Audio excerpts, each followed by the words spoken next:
Hi guys! This is Maria Sofia at welcome sa unang vlog ko. Ngayong araw, samahan niyo ko sa isang lakad na pangalawang beses ko nang pupuntahan. Paakyat kami ngayon sa Mount Samat sa Bataan. Right now, nasa biyahe pa lang kami at grabe, zigzag ang daan. Excited na ako makita ulit ang dambana ng Kakitingan, yung napakalaking krus sa taas ng bundok. Pero higit sa lahat, gusto kong maramdaman yung katahimikan at ganda ng lugar.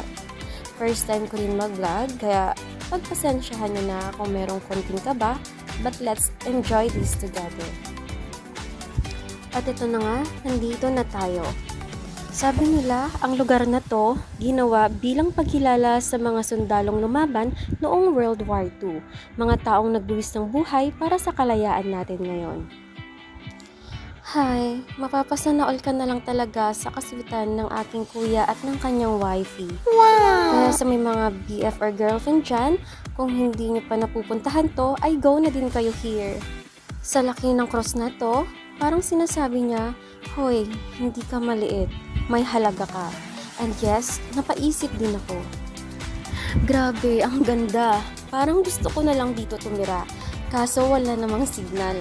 Paano na lang ako magti-tiktok nito? Sa oras nga na ito, sinubukan ko ngang mag-emote. Uy, joke lang. At ito na nga ang best place para mag-emote.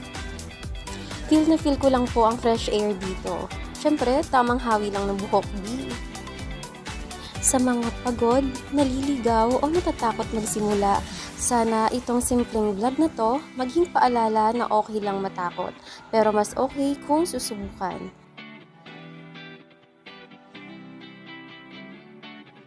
Mount Samat, salamat sa view at sa life realization. At sa inyo, salamat sa panunood ng aking first vlog ever. Hanggang sa susunod nating kwento, ako nga ulit si Maria Sofia. Paalam muna at huwag kalimutang huminga. At syempre, huwag kalimutang i-share ang video na to.